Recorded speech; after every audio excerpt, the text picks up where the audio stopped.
datang di channel YouTube Fernando De Caprio, channel tempat berkumpulnya orang pintar. Kata orang bijak, orang pintar ketemu dengan orang pintar.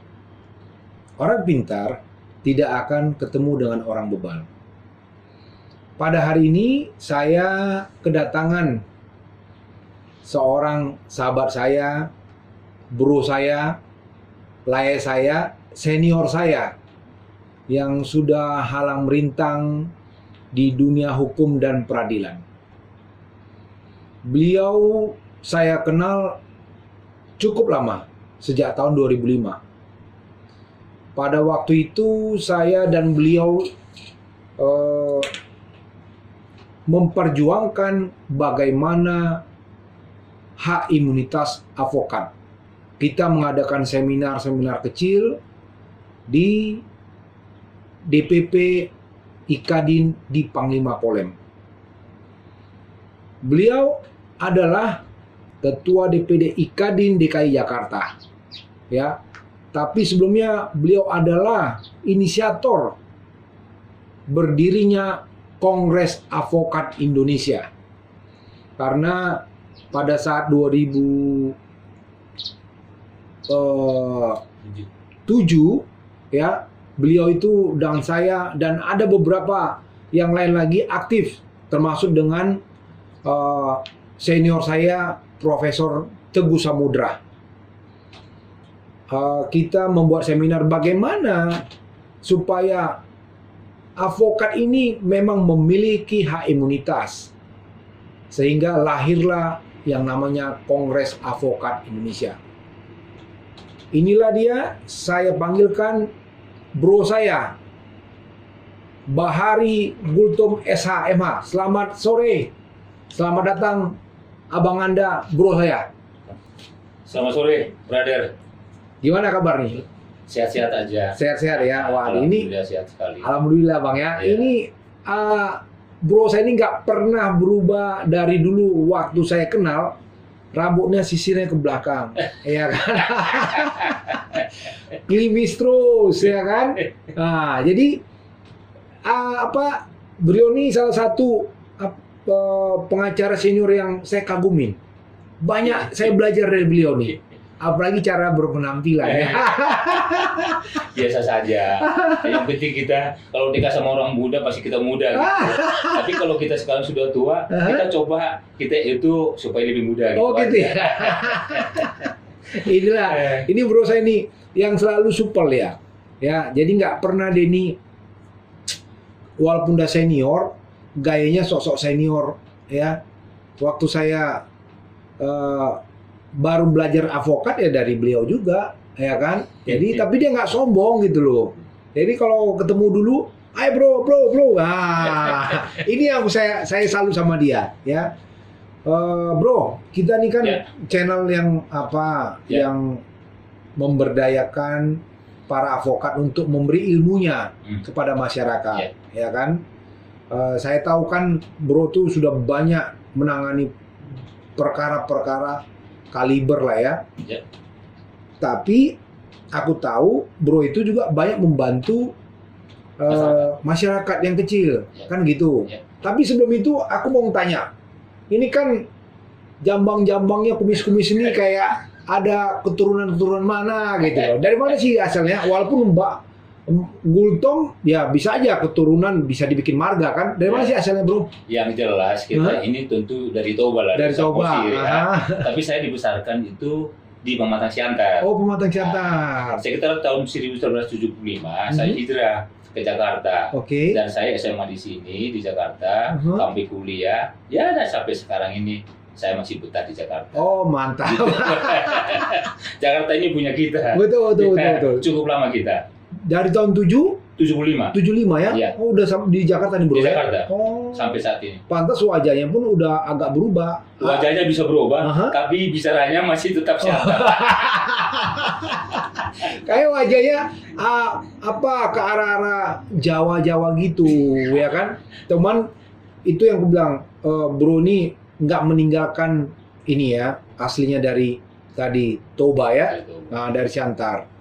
Bro, kasus apa yang pernah Bro tanganin yang membuat Bro itu menguras pikiran, tenaga dan juga materi? Yang yang saya dengar kan Bro tuh pernah nangani kasus yang cukup fenomenal di Kalimantan Selatan. Ya saya mendengar tuh karena Bro tuh salah satu senior yang saya favoritkan, saya ngikuti sepak terjang Bro. Nah, itu kasus apa tuh Bro? Bisa ceritakan kepada masyarakat? Oke, gini. Sebelum saya mungkin cerita tentang kasus, mungkin saya coba sedikit bahwa apa sih advokat itu? Siap. Advokat itu atau pengacara itu dan bermanfaat untuk siapa? Nah, terkadang masyarakat itu kan takut kalau dia mau memakai atau mungkin mau bicara dengan advokat atau pengacara. Dia takutnya begini, brother. Waduh, nanti bayar dia seperti apa? Padahal advokat itu atau pengacara itu sangat penting. Kita itu sebenarnya sama kayak dokter. Kita wajib untuk membela masyarakat. Apapun kepentingannya dia. Jadi di masyarakat itu sebenarnya itu ingin dia bantuan hukum itu secara gratis. Jadi saya sebagai advokat pada zaman itu saya sebagai junior, sebagai asisten advokat, dan saya setelah beberapa tahun jadi asisten, menjadi advokat, dan saya buka kantor yang pertama sekali di Kelapa Gading. Kelapa Gading, ini tahun berapa tuh Bro? Kurang lebih tahun 1991. 91, berarti SK Bro, SKPT ya? SKPT. SKPT ya, zaman-zaman dulu ya? Iya. Dulu saya gabung bersama dengan Mas Yapto. Nah, karena kebetulan kita waktu itu masih ada di sana dengan Pak Max Boboy dan kawan-kawan. Max Boboy, almarhum ya? Almarhum. Jadi kalau kita bicara tentang kasus, banyak yang kita sudah tangani. Khususnya saya itu sebenarnya spesialisasi saya itu masalah tanah. Masalah tanah. Dan pidana. Khususnya di korupsi. Korupsi pun ada sudah beberapa kali. Kita banyaklah yang kita tangani. Pada waktu itu zaman masih Kepala Bulog. Waktu itu kita juga tangani, dan kasus-kasus yang ada di masyarakat banyak sekali masalah tanah, baik juga di Medan, baik juga di Jambi, baik juga di Kalimantan Selatan. Tapi tentunya dari semua kasus ini ada beberapa hal yang menarik. Yang mungkin menguras tenaga, pikiran, ya kan, biaya, yang mungkin membuat Bro itu teringat, tidak melupakan kasus itu ya. Betul. Apa itu kasusnya Bro? Jadi kasus ini sebenarnya begini, karena kasus yang saya ambil ini atau tangani ini di Kalimantan Selatan. Di sana itu banyak tantangan. Jadi yang pertama itu di Kalimantan itu sekitar tahun 2017 sampai 2019 ya baru selesai. Jadi masyarakat di sana itu kasihan. Karena pada umumnya masyarakat di Kalimantan Selatan itu banyak suku Jawa. Pendatang ya, imigran pendatang. Pada zamannya Soeharto zaman dulu, ya itu mereka tuh dikirim sebagai imigrasi. Nah, bukan imigrasi, transmigrasi. Transmigrasi. Nah, oleh pemerintah akan diberikan kepada mereka sebidang tanah. Yang penting mereka mau ditransmigrasikan. Khususnya banyak dari Pulau Jawa. Nah, mereka di sana sudah beranak pinak sebenarnya. Bayangkan saja, mereka itu sekitar transmigrasi tahun 1980 sampai saat ini. Dan sampai saya pegang kasus ini, mereka itu sebenarnya sudah beranak pinak dan cucu di sana. Tahun 80 sekarang 2021 udah berapa puluh tahun itu? Udah banyak sekali. Udah beranak pinak memang, udah cucu ya. Bahkan mereka itu oleh pemerintah umumnya, pada pemerintah daerah di situ, mereka itu tidak diberikan satu perlindungan hukum. Kenapa itu? Karena begini, sebenarnya mereka itu kan hak atas kepemilikan tanah itu, kita nih bicara tentang hak kepemilikan tanah. Pada zaman itu diberikan mereka itu hanya sekitar atau hanya dibuatkan surat SKT, surat keterangan tanah, kan? Dan mereka ini diberikan tanah itu satu keluarga paling sedikit 5 hektar. Nah, untuk diperdayakan untuk perkebunan, bertani. agar mereka itu bisa hidup. Iya, iya. Nah, tapi sekitar mereka berpuluh-puluh tahun itu sekitar 2009 menurut keterangan yang fakta hukum yang saya temukan, bahwa mereka itu di sana itu ada pemerintah daerah yang berpihak kepada pengusaha-pengusaha. Di sana itu kan banyak pengusaha batu bara, tambang batu bara, kelapa sawit, perkebunan. Perkebunan ini dikuasai oleh juga dari tetangga kita, Malaysia. Kan gitu kan? Nah, oleh pemerintah daerah di situ, bupati lah pada khususnya, mereka itu diberikan satu konsesi mereka itu pengelolaan lahan. Tapi kita sih sebenarnya menurut fakta yang kita temukan itu boleh-boleh saja, asalkan berpihak juga kepada masyarakat. Betul. Tapi ironis sekali, yang saya temukan itu mereka itu di bulldozer. Dia punya rumah, sekalian juga kebunnya, diambil alih dengan alasan bahwa mereka sudah punya surat dari pemerintah daerah bahwa mereka itu diberikan untuk penguasaan lahan, konsesi. Nah, tapi memang kalau kita bicara tentang hukum, hak atau katakanlah misalnya itu hak kepemilikan tanah itu, ya itu harus ada sertifikat ya. Nah, tapi kan SKT itu juga hak kepemilikan tanah yang diberikan oleh pemerintah daerah juga, yang ditandatangani oleh bupati dan camat. Khususnya juga kepala desa. Dan mereka itu di sana itu diberikan konsesi itu untuk tinggal dan untuk sebagai penguasa di situ. Nah, sebentar bro, kan di undang-undang agraria, undang-undang pokok agraria kan itu kalau masyarakat yang sudah menguasai lahan tidur 25 tahun itu kan bisa dimohonkan sertifikat, apalagi itu kan pemberian dari pemerintahan pada saat Soeharto. Itu kok bisa sampai pemerintah daerah berani membuldoser? Jadi alasannya begini bro, kita bicara bukan teori, tapi fakta. Fakta yang ada yang saya temukan di situ. Jadi kita memang kalau kita bicara tentang teori, ya kita benar-benar bahwa itu memang yang berhak di sana itu adalah masyarakat. Tapi pada kenyataannya, tiba-tiba timbul sertifikat. Sertifikat apa yang timbul? HGU. Diberikan oleh pemerintah HGU mereka, HGU usaha itu. Jadi yang kurang lebih saya tangani di sana itu 15.000 hektar. 15.000 hektar, wow. Yang di bawahnya itu semuanya itu banyak tambang batu bara. Nah, disinilah rebutan. Kan gitu kan? Padahal masyarakat itu dia tidak tahu ya, jadi dia hanya mungkin mengelola lahan itu mungkin kebun sawit atau singkong segala macam. Ternyata di bawahnya ada tambang. Pada umumnya memang mereka itu berusaha itu kelapa sawit dan kebun-kebun biasa untuk menghidupi. Waktu itu 2017 itu sampai 2019 ya, saya dengan tim, yang saya ketuanya waktu itu sebagai koordinatornya mengadvokasi masyarakat.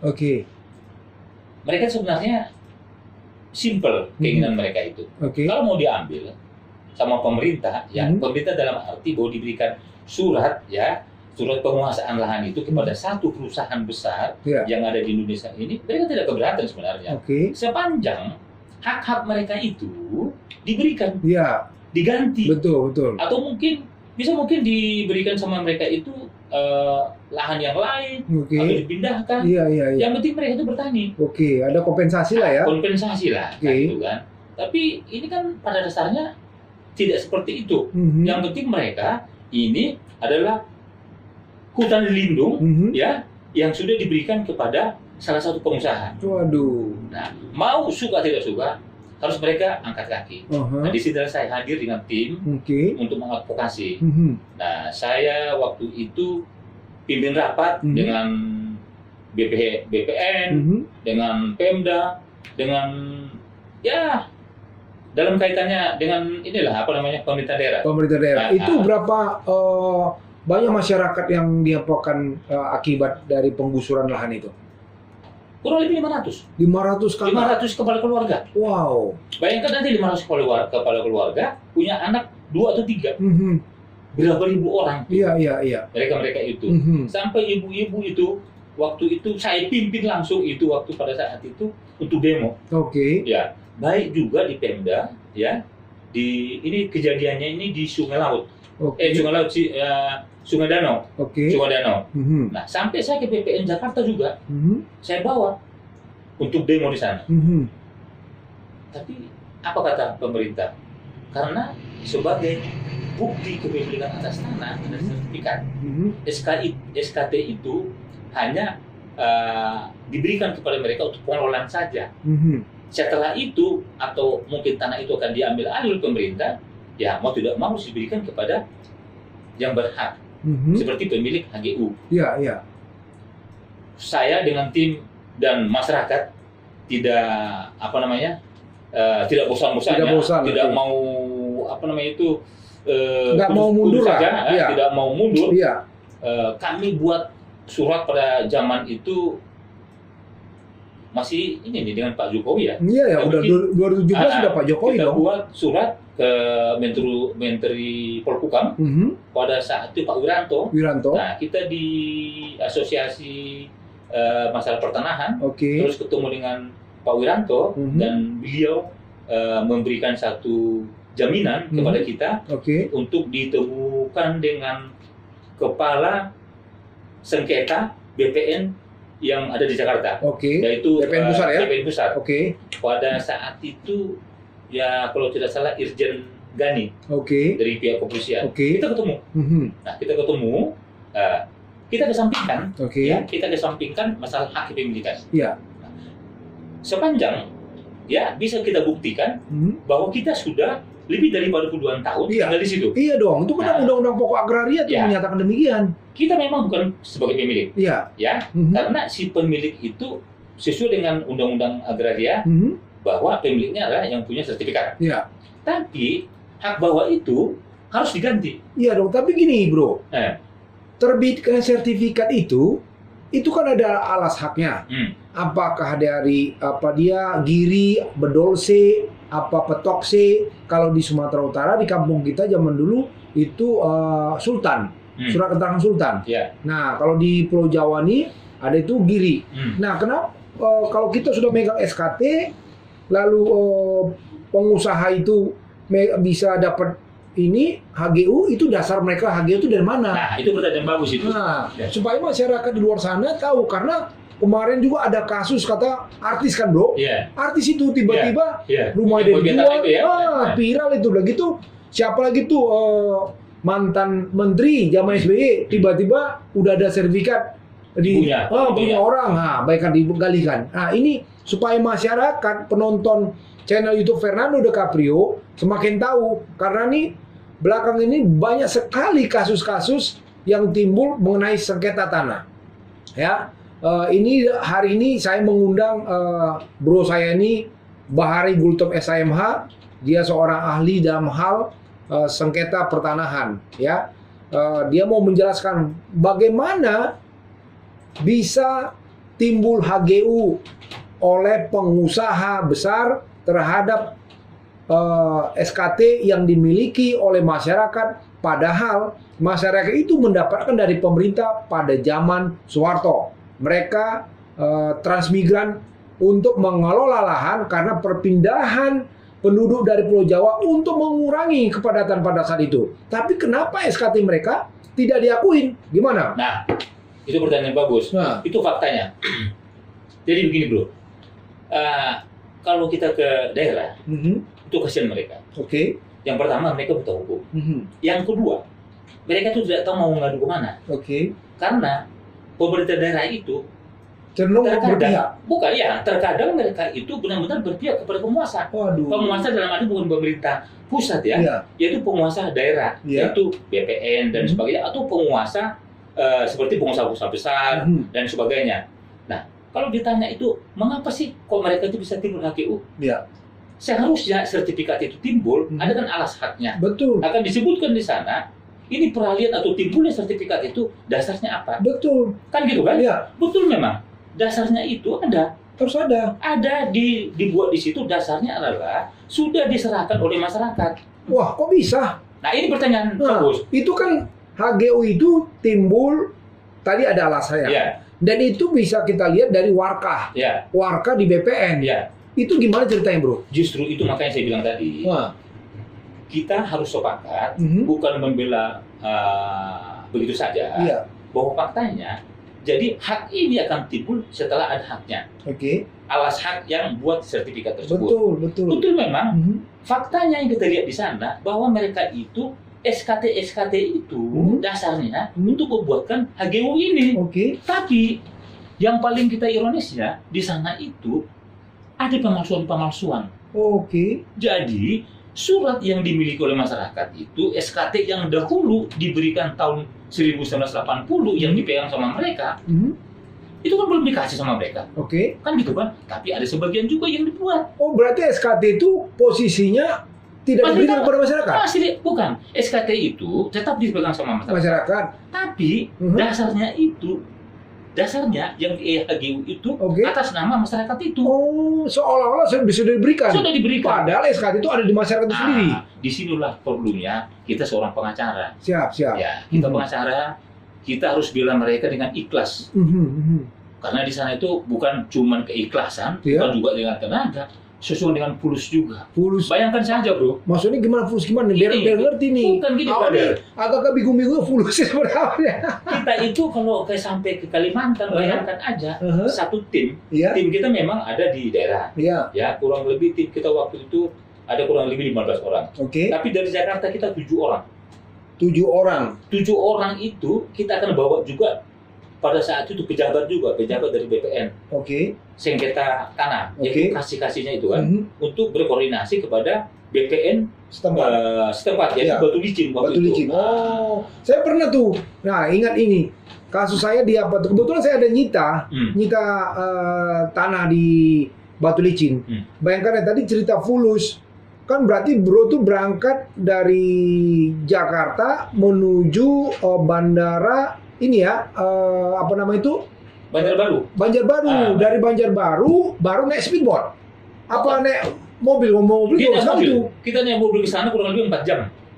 4 jam? Ah, nggak bisa, Bro. Saya waktu itu naik speedboat Naik speedboat dia cuma setengah jam ke Batu Licin. Speedboat kecil. Dari mana, Bro? Dari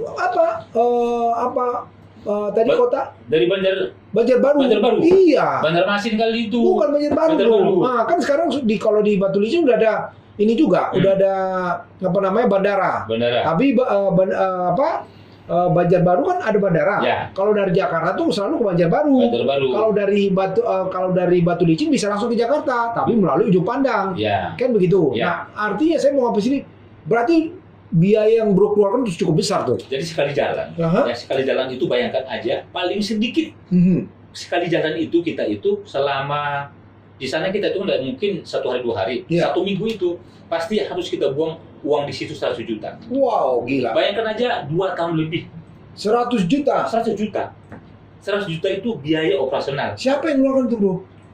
Dari kantong kita, Bos. Wow. Dari kantong kita. Wow. Karena mereka itu tidak punya duit. Dan memang kita sampaikan kepada mereka, sekarang ini memang Anda tidak punya duit. Ya, tapi nanti kita bisa bicaralah tentang aturan mainnya seperti apa nih, Pak. Kita ini tidak ada yang gratis. Betul. Tapi kita sebagai advokat, jadi dengan tim bersama-sama untuk kita coba dulu tanggulangi dulu lah. Betul. Barang-barang ya. Betul. Penanggungan dulu kita. Iya, kalau gitu kan. Sepakat tuh kalau sekarang nggak ada yang gratis, Bro. Karena apa? Kita pergi ke Senen aja kencing di apa tuh 2.000. Paling nggak apa-apa. Dia udah nunggu pakai kotak 2.000. Cuman kita kencing gratis tuh kalau di gedung sendiri kayak di gedung Ida. Kalau di gedung Bro gratis kan gitu. Jadi artinya untuk penanganan kasus tuh 100 juta tuh menurut saya cukup besar. Karena kenapa 100 juta itu bukan kita untuk makan-makan. Terkadang ini nih, maaf nih, bukan nih sombong. Itu kadang-kadang itu dari 500 itu kadang-kadang mereka itu tidak punya apa-apa. Wow. Kan kita kadang-kadang kasih bawa kopi, bawa gula. Kita juga ngasih dia makan. Kasih kopi. Udah kita yang membantu dia ya? Iya betul. Wow, luar biasa nih. Sebagian mereka itu. Nah, iya. Dengan jerih payah kita, dengan keuletan kita, dengan tim ya, kebersamaan kita di sana, memang kita ada beberapa kawan juga dari tim juga ditangkap polisi juga. Wow, kenapa? Kenapa ditangkap polisi?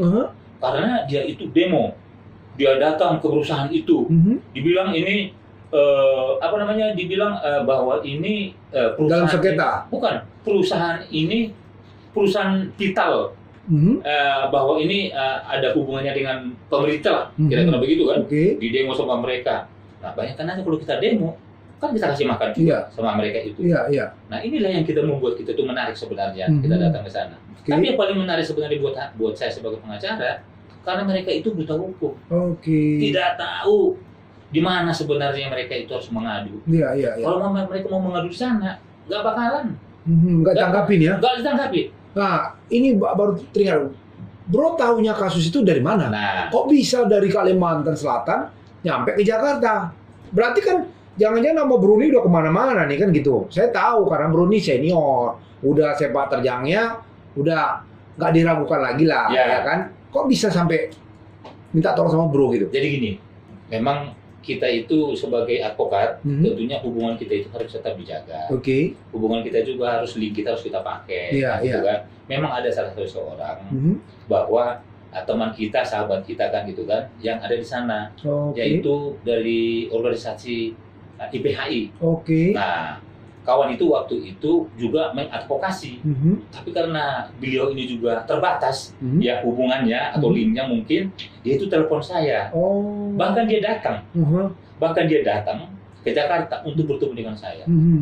Ternyata pengusaha-pengusaha besar di sana, ya mungkin kita sudah sama-sama tahu lah ya, di Kalimantan Selatan siapa aja gitu kan. Nah, di sana itu ada pengusaha yang juga pengacaranya ada seseorang, dia datang kemari. Saya nggak usah sebutkan pengacaranya siapa.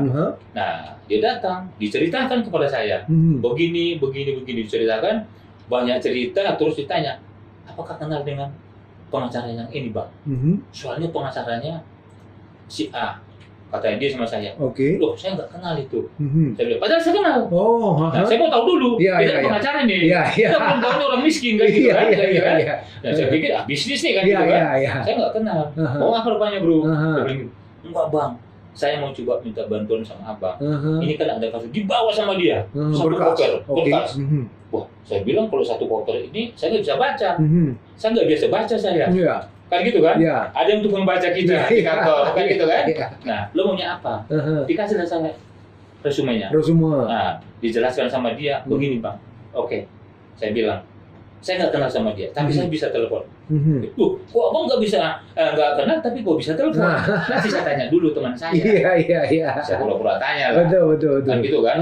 Saya tanya, ternyata itu ponakan saya. Pengacaranya itu? Pengacaranya itu ponakan saya. Karena dia orang hebat di sana. Kan gitu kan?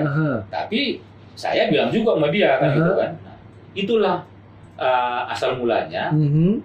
Kita memang secara kekeluargaan bisa kenal, tapi kita tetap profesional. Ya, kita masalah hukum tetap. Nah, tapi memang atas bantuan ponakan saya itu, semuanya bisa kita selesaikan dengan baik. Cuma dengan catatan sampai bertahun-tahun baru bisa selesai. Karena apa? Karena dia juga kan cuma sebagai pengacara.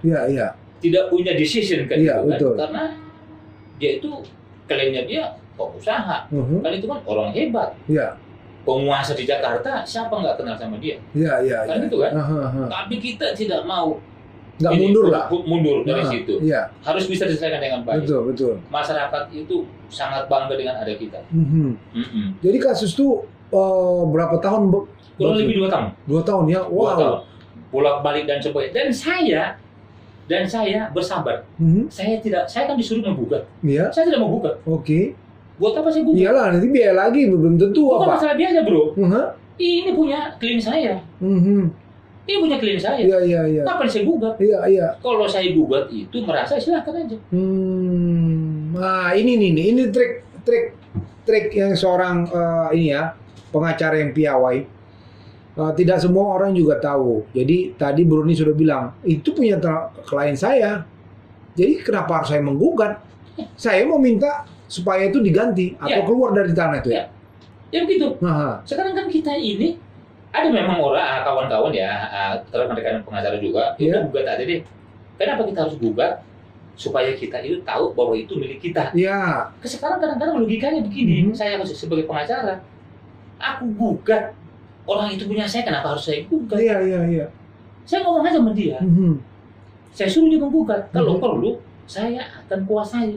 Sama seperti Anda juga menguasai. Iya. Tapi kalau kita menguasai, kita mungkin gontok-gontokan dan sebagainya, itu kan melakukan tindakan hukum, bisa pidana dan sebagainya. Betul. Tentunya saya ini sebagai mungkin boleh dibilang sudah beberapa tahun jadi pengacara ya. Bukan sudah, beberapa tahun, puluhan tahun bro. Sudah puluhan tahun. Kalau beberapa tahun itu di bawah 10 tahun. Bukan. Kalau saya itu selalu merendah aja. Oh siap.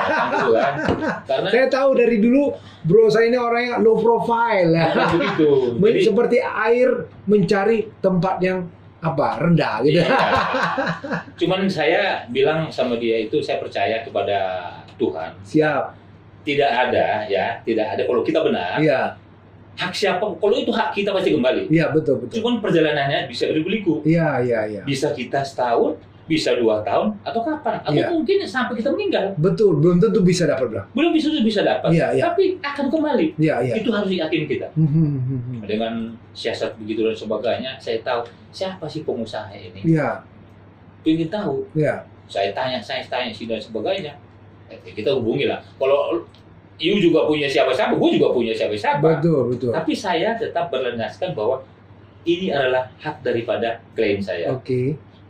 Jadi saya buatkan semua surat itu lengkap itu, dan saya hadirkan pada saat itu kita ke Polhukam, pada saat itu Pak Wiranto disuruh kita bawa berkas semua. Bayangkan aja, tahu nggak bro, berkasnya berapa?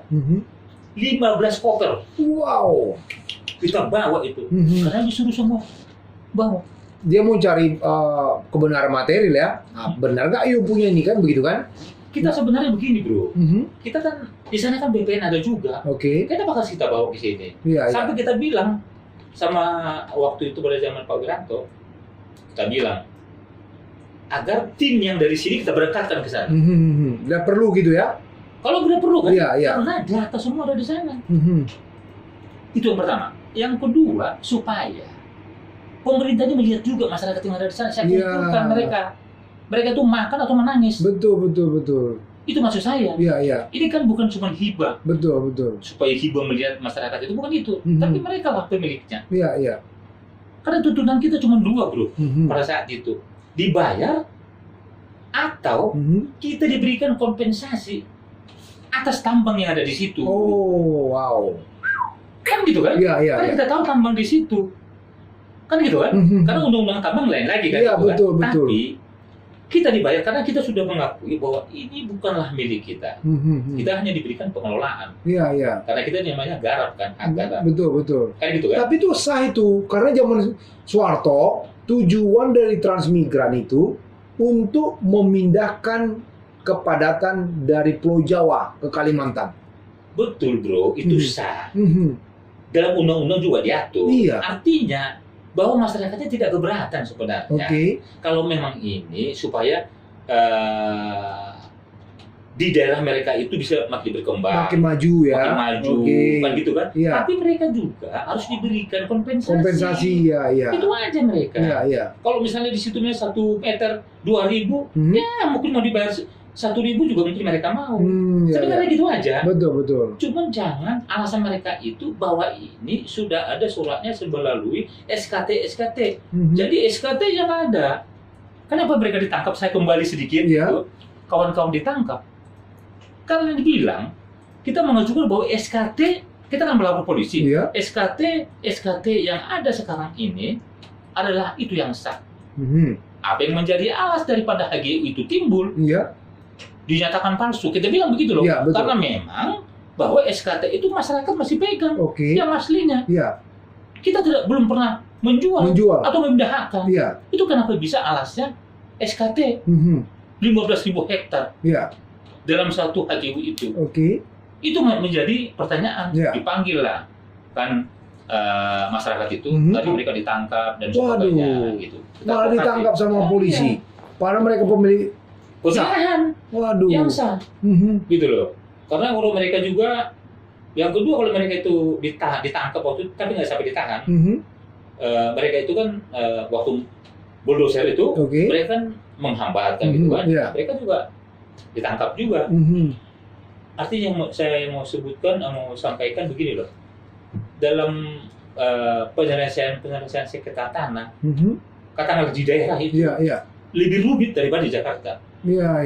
Kalau di Jakarta bisa kita lihat itu paling maksimal itu paling 2 hektar 3 hektar.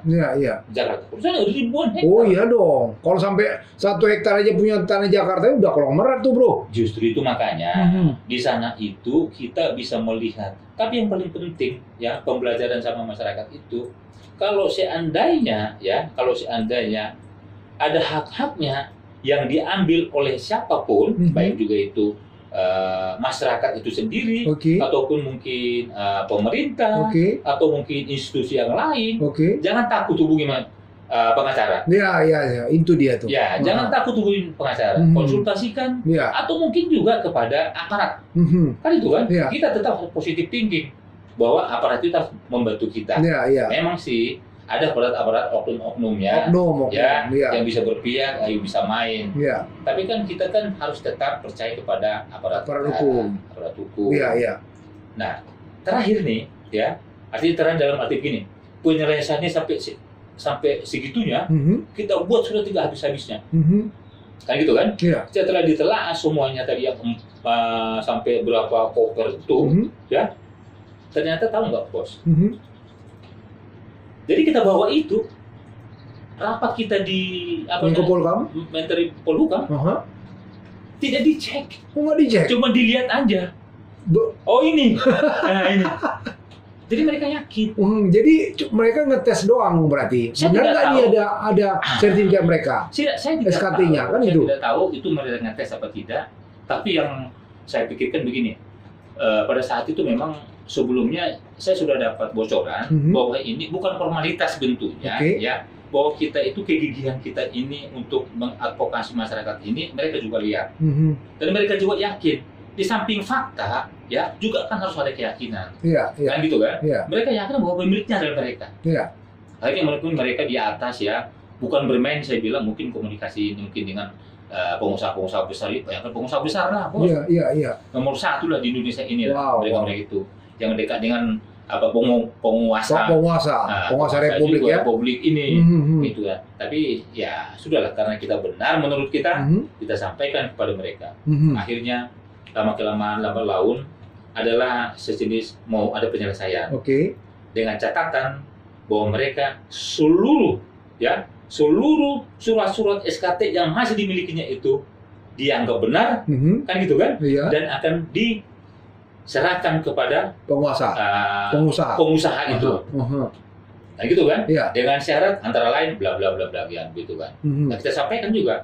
Nah, akhirnya kita itu diundang ya, kurang lebih waktu itu 5 orang, saya juga mewakili juga, termasuk ngobrol lah dengan pengusaha itu di kantornya di Jakarta ini.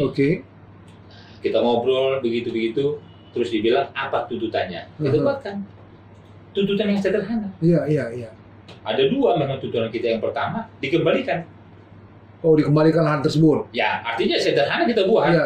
Kembalikan. Kenapa sih bilang kembalikan, Bos? Ini harus dicatat. Kenapa tuh?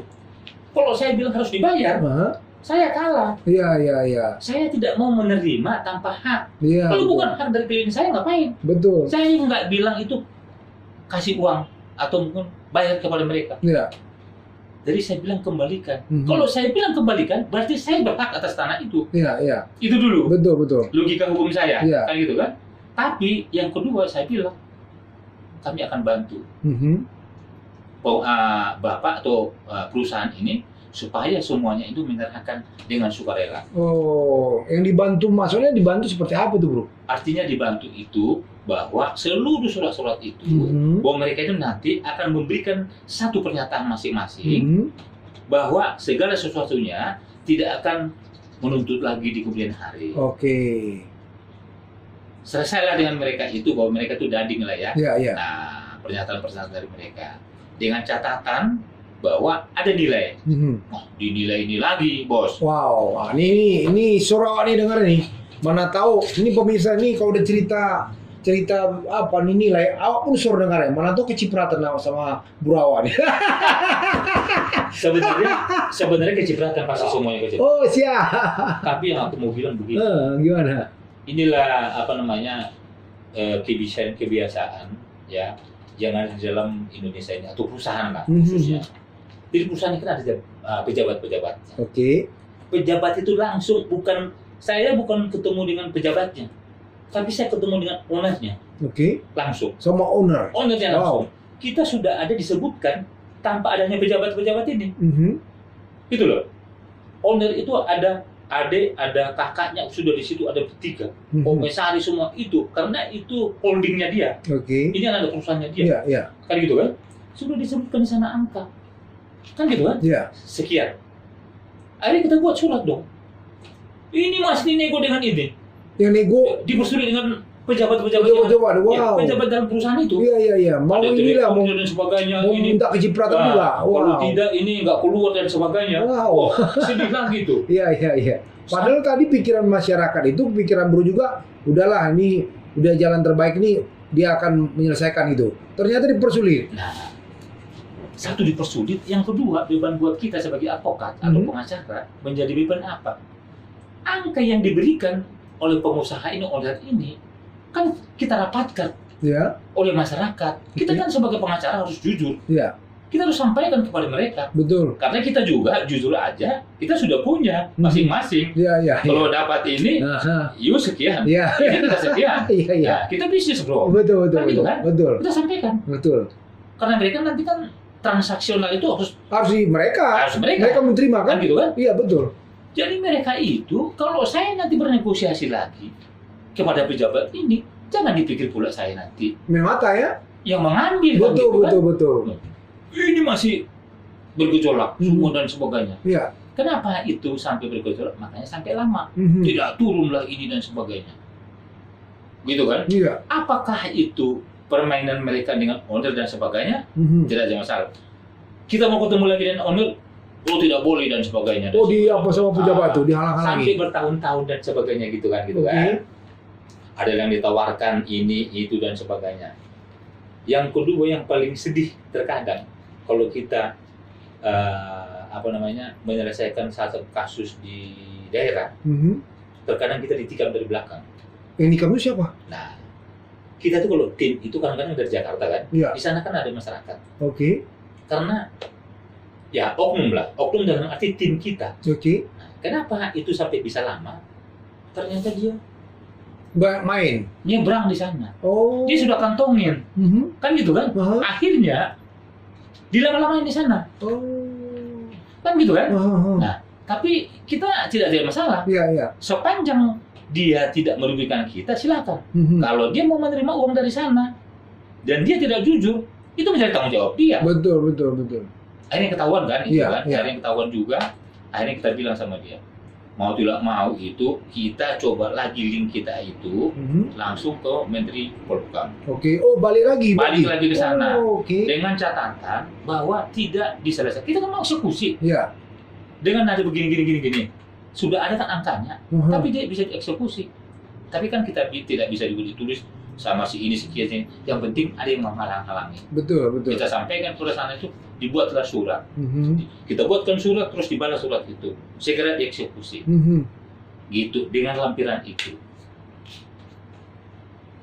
Lama-kelamaan mereka juga mengerti. Oke. Sebenarnya kita kan sebagai pengacara, advokat, kalau ada memang yang harus dibagi, kita bagi kok. Iya, iya. Iya, tapi proporsional dong. Jangan pula ada lebih banyak dari klien kita kan gitu. Bukan proporsional atau proporsional. Jangan salah. Saya tidak mau dengan bahasa itu. Kenapa? Oh iya dong, tidak mau saya. Dia tidak punya hak terhadap itu. Oke. Kan gitu kan? Iya. Tapi hati saya, sebagai rekan, saya akan kasih.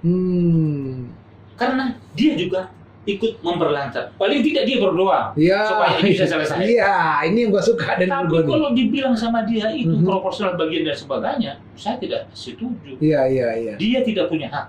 Betul. Itu aku selalu sampaikan kepada kawan-kawan.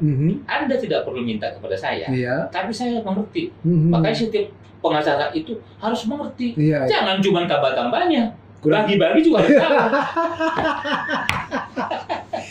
Ini memang penyakit banyak pengacara ya. Tambah-tambah oke, kali-kali oke. Pas bagi-bagi kurang-kurang dia bingung dia. Kalau udah ada kalkulator, dia pun nggak tahu cara menekan kurang itu, bagi itu bingung ya. Terus akhirnya gimana tuh? yang paling lucunya sudah setuju ini, ya, sudah ada angka dan sebagainya dengan pejabat-pejabatnya. Ya. Aku sedikit sedih waktu itu. Kenapa sedih? Ada aja lagi yang gugat. Yang gugat siapa lagi? Ada dibuat. Jadi sudah terbiasa sebenarnya itu dalam satu kasus ya. Katakanlah misalnya nih kita ini sudah damai nih. Oke. Ada orang yang gugat bahwa si A dan si B itu adalah sudah pernah menjual kepada saya. Itu mencari ini lagi lah, celah dia. Mau mendapat bagian gitu. Tapi saya tidak mau ambil pusing. Oke. Kenapa saya bilang? Saya ini sudah menalam buana dalam hal itu. Iya. Kamu belum bicara, saya sudah tahu kamu siapa. Iya. Kan gitu kan? Iya. Saya tahu klien saya. Iya. Saya bilang sama dia, saya panggil sama dia baik-baik ke kantor lurah, di sana bukan lurah, desa. Saya panggil sama dia. Anda bisa gugat klien saya. Tapi ingat, tidak akan merubah apa yang kita harus lakukan. Kami akan eksekusi. Seluruh masyarakat ini akan dibayar. Dan ini akan dibayar dulu kepada tim. Baru kita bagi-bagi dan sebagainya. Silakan gugat. Atau pilih kita sebagai sahabat. Bagaimana saya bilang? Karena kita tahu Anda itu siapa. Jangan sampai nanti saya laporkan kepada kepolisian bahwa apa yang Anda ajukan surat ini diduga adalah palsu. Wah, 266 dong. Oh, kenapa bilang begitu? Bukan saya duga. Tapi terserah, renungkan. Saya bilang. Saya nginap di hotel Novotel. Saya masih ada 2 hari di sini. Kamu bisa telepon saya, nomor telepon saya, atau kamu datang ke hotel saya. Bicara gitu. Satu hari kemudian dia datang. Bukan begitu Pak Kultum, memang saya sudah pernah gitu sebagainya. Enggak, sekarang gini aja intinya. Kita mau selesaikan atau kita mau berjuang. Jangankan gugatan. Saya bilang sama dia. Saya hampir 2 tahun ini saya masih berdiri untuk masyarakat. Apalagi cuma gugatan. Silakan aja saya bilang. Kalau dia nggak mau baik-baik kita tantangin juga ya. Kira-kira begitu. Makanya pengalaman-pengalaman saya ini banyak sebenarnya. Luar biasa. Gitu, brother. Terus masyarakat waktu setelah terjadi perdamaian itu merasa puas. Akhirnya saya menjelaskan yang terakhir. Setelah semuanya kita buatkan surat-suratnya, ya semua tanda tangan, kan gitu kan kita panggil wartawan. Setiap bikin surat, wartawan ada. Setiap bikin surat pernyataan itu dan terima uang, mereka itu kita foto masing-masing. Jangan sampai ada lagi besok minta uang kepada Bang Bultor. Kan gitu kan? Kita tidak mau. Dan enaknya pada saat itu saya edukasi mereka. Kan ada juga yang sudah memang pikirannya sudah maju. Kan? Tapi ada juga yang nggak sekolah. Kan gitu kan? Nggak punya tabungan. Jadi seluruhnya aku panggil itu kepala cabang BRI. Kan gitu kan? Panggil KTP-nya semua dibikin ATM. Jadi kita masukin ke ATM masing-masing. Sambil mengedukasi ya untuk menabung ya. Satu di situ. Yang kedua tahu nggak? Kenapa bos? Kita ini kan mafia juga. Kenapa saya bilang mafia gitu? Kita tahu mafia banyak di situ. Kita kasih nanti uang sama dia, di sana dia diedukasi lagi sama orang-orang mafia. Jadi duitnya nggak masuk ke dia bos. Bisa diambil lagi kan? Kita bikin yang aman. Supaya selesai urusan kita. Betul. Dunia akhirat. Kan gitu kan? Betul. Jangan lagi nanti kita diminta bos. Gitu. Betul. Nah, kita edukasi begitu dan kita sampaikan kepada mereka semua di hadapan pengusaha itu kita bayar. Adalah dibawa orang BRI ke situ. Sampai itu di kantor kepala desa itu dibikin kayak ada pembayaran.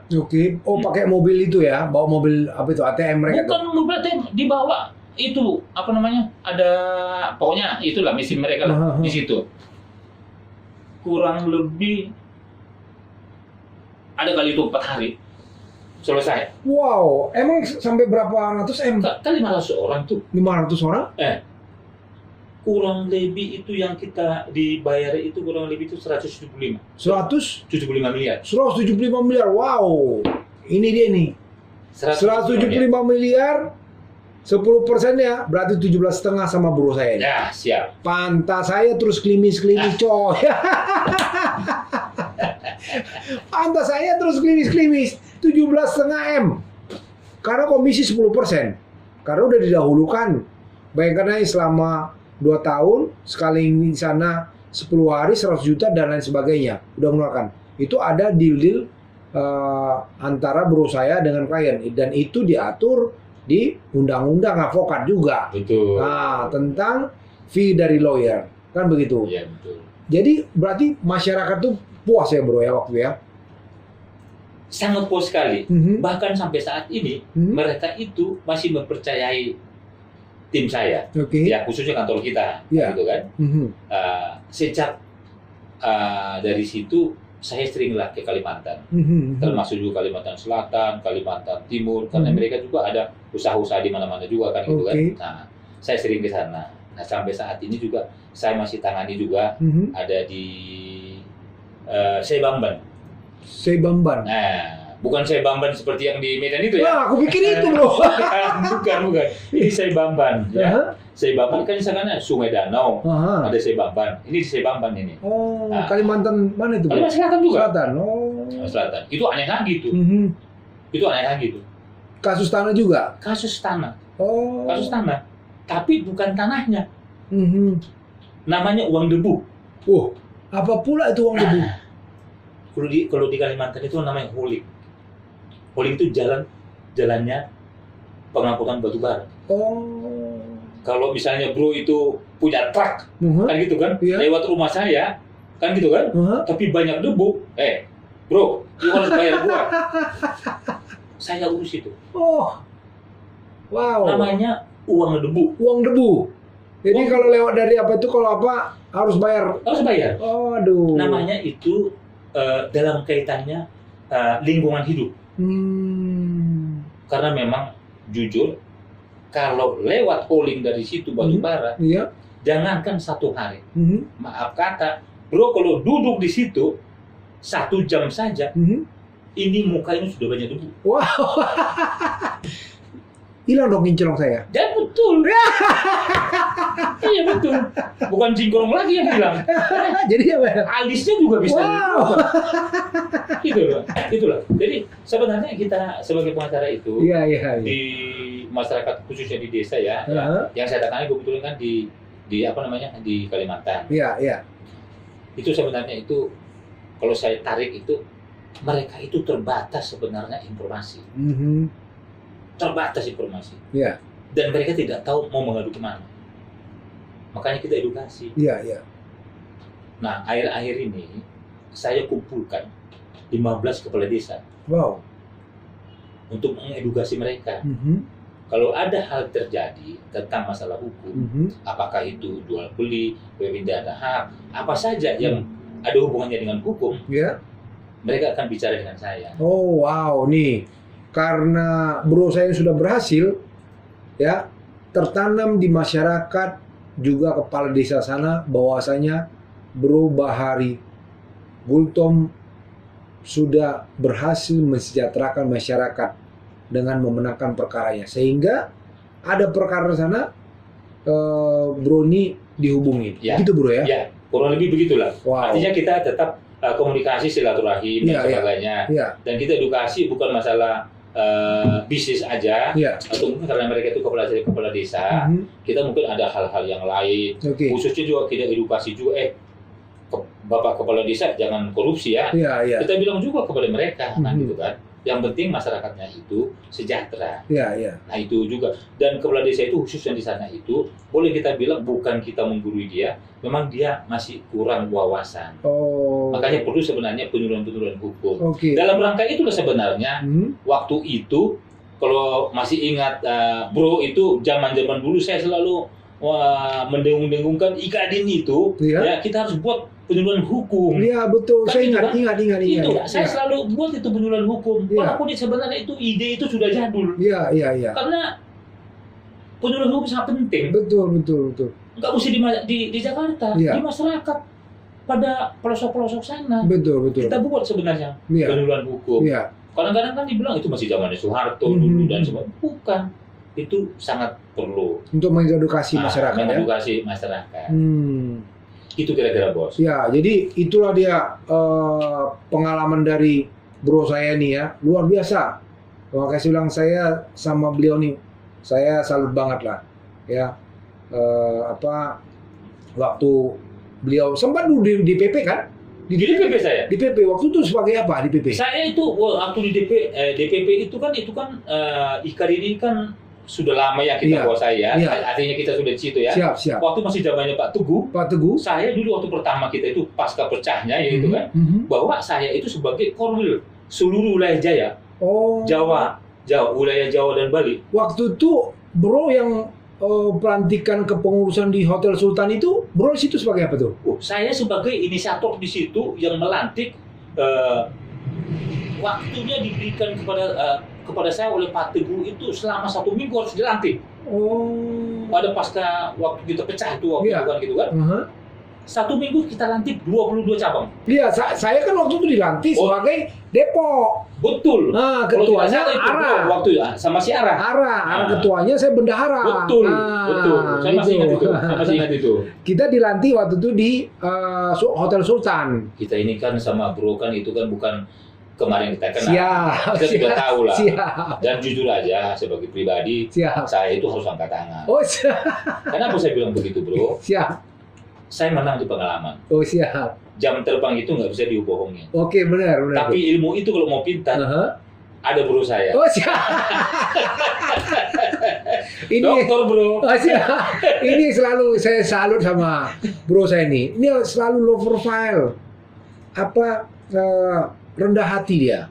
Ya, rendah hati seperti tadi saya bilang, seperti air mencari tempat yang di bawah. Dia selalu begitu. Dia mau mentreatment dirinya. Enggak, wah ini gua senior, gua nih hebat, enggak. Jadi ini yang gua salut, yang kalau misalnya kayaknya kalau enggak dengar suara beliau tuh ada kerinduan saya. Yang penting sekarang ini jadi diajak nyanyi saya. Siap. Karena ada waktunya nanti nyanyi. Siap.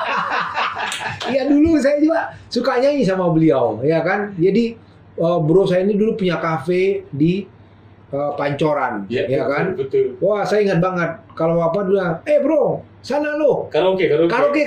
Bilangin nama saya kan.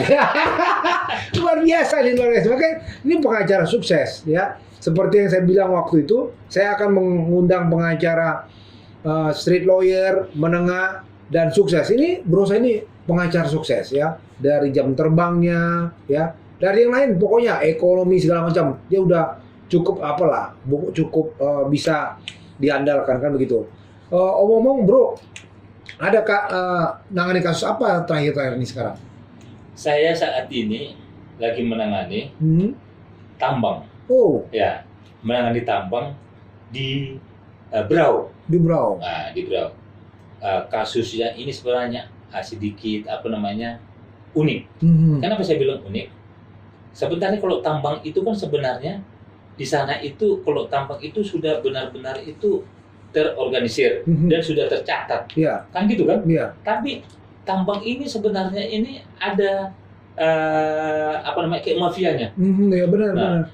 Karena menurut undang-undang tambang itu kalau misalnya kita pemilik tanah lahan, belum tentu kita pemilik tambang di bawah. Harus pemilik apa SK-nya? Iya, ada SK-nya. Ada namanya izin. Iup. Saya juga. Benar. Betul. Ini kenapa saya bilang unik ini? Masyarakat ini kan kadang-kadang kan nggak tahu tiba-tiba di tanahnya itu ada tambang. Menurut orang lain. Iya. Tiba-tiba dia datang. Iya. Kan gitu kan? Karena foto satelit tuh bro. Nah, dia datang ke situ, si pemiliknya diusir. Kan gitu kan? Iya. Karena ini punya. Itulah maksud saya gini loh. Tanah kan dibilang tanah adalah tanah bumi dan segala isinya itu adalah milik negara. Kan gitu kan? Dan dipergunakan untuk sebesar-besarnya kemakmuran rakyat. Iya. Nah pertanyaan saya begini. Nah sekarang kalau seandainya ada di situ tambang, kenapa tidak diberikan hak iupnya itu kepada pemilik tanah itu? Betul. Kenapa harus saya yang mampu? Iya. Harus diberikan kepada pemiliknya dong. Iya dong. Kan gitu kan? Iya. atau diajak dia, bukan cuma dikasih royalti. Iya. Kan gitu kan? Iya. Itu kita gugat. Walaupun sebenarnya tidak begitu. Tapi gugatan saya sebenarnya bukan masalah iupnya itu. Kan gitu kan? Iya. Kenapa dia sampai dipenjarakan? Oh. Karena dia tidak mau keluar dari lahan dia sendiri. Dari lahannya sendiri. Iya. Itu kan? Iya. Nah itu lagi saya tangani. Kan gitu kan? Itu kalau kita berangkat dari sini, kita harus ke itu dulu ke apa namanya? Ke Samarinda. Ya. Samarinda baru naik pesawat, ya. Pesawat kecil ya? Pesawat kecil, kurang lebih 30-40 menit. Iya. Nah gitu. Itu juga bos, yang kita advokasi itu nggak ada duitnya. Wow, ini luar biasa nih, bro saya ini. Banyak mengedukasi masyarakat, banyak berkorban. Ini makanya bro saya ini diberkatin, wajahnya terus klimis. Amin. Klimis terus. Kita berpikir muda, pasti kita lebih muda. Iya, makanya gini bro, di channel kita ini kan semboyan kita tuh adalah moto kita, orang pintar ketemu dengan orang pintar. Betul. Orang pintar nggak mau ketemu orang bebal. Orang yang di sini yang saya undang tuh adalah orang-orang yang berpikiran positif, sehingga keluar aura positif sama dia.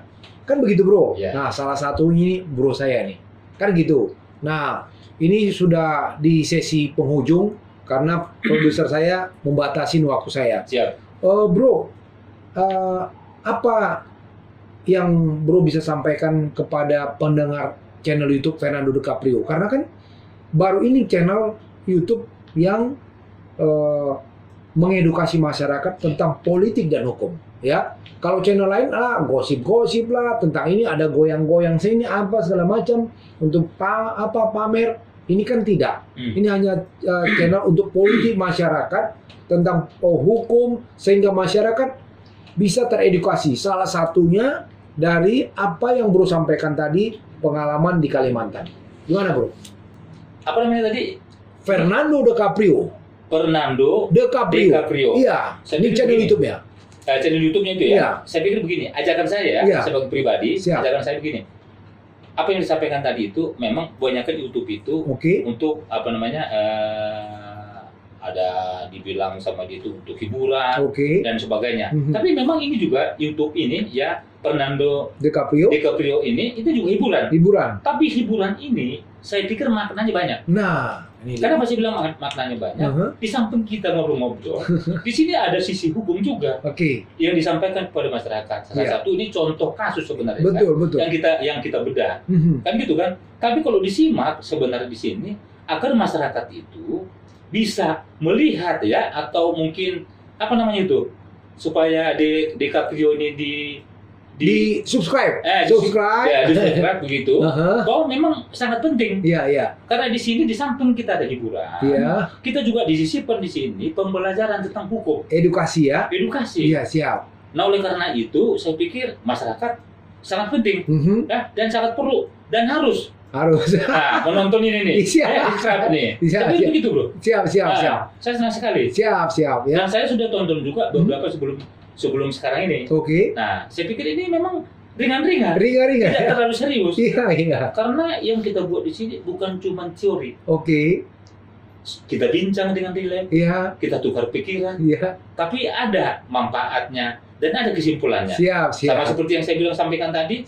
Bahwa masyarakat yang kita edukasi, yang kita advokasi di Kalimantan itu sampai saat ini dia tidur nyenyak dan dia akan selalu mendoakan kita. Amin. Itu aja yang penting. Betul. Ya, itu tadi udah disampaikan bro ya. Kalau penonton channel YouTube Fernando DiCaprio mau saya mengundang bro saya ini yang sangat humble ya, tolong buat di kolom komentarnya ya, biar saya undang beliau lagi ya, mungkin dengan topik-topik yang menarik lagi, karena dia pasti topiknya kan gitu ya. Jadi kepada penonton channel YouTube saya ya, tolong di komen untuk beliau bisa saya datang kembali ya. Jadi luar biasa nih, saya salut sama beliau ya. Beliau sampai hari ini setahu saya masih ketua DPD Ikatan Advokat Indonesia, ketua DPD DKI ya. Jadi di akhir sesi saya akan selalu membagikan quote dari negeri Tiongkok. Ya, kemarin saya kasih quote tuh dari negeri Bombay, dari Shahrukh Khan. Hari ini saya kasih dari negeri Tiongkok. Dia bilang begini, ini terkait dengan apa yang disampaikan oleh bro saya kepada masyarakat yang ada di Kalimantan. Jadi kalau saya memberikan quote itu, saya sesuaikan dengan apa yang disampaikan oleh narasumber saya. Ya, jadi supaya masyarakat itu tahu, oh ini quote-nya ini karena menyangkut dengan permasalahan ini. Saya hari ini mau bagikan seperti ini, ya karena tadi bro saya bilang mereka dibantu oleh bro saya dengan pembayaran lahan yang sudah mereka kuasai puluhan tahun. Quote-nya seperti ini, dia bilang ini, berikan kepadanya seekor ikan dan ia akan makan selama 1 hari. Ajari ia menangkap ikan, maka ia akan makan seumur hidupnya. Makanya bro ini, dia ambil hak-hak dari masyarakat tuh. Masyarakat tuh akhirnya mempunyai penghasilan, dia bisa beli lahan lagi, dia bisa mendapat penghasilan lain lagi. Sehingga uang yang didapatkan itu tidak percuma terbuang begitu saja, sia-sia. Itulah quote kita hari ini. Saya sesuaikan dengan apa yang disampaikan oleh bro saya Bahari Gultom SAMH. Ya, itu aja bro. Jadi terima kasih banget sudah mau mampir di channel YouTube Fernando Caprio. Tetap jaga kesehatan, prokes. Amin. Siap, terima kasih. Ya, terima kasih bro. Oke. Thank you bro. Siap. Thank you. Thank you.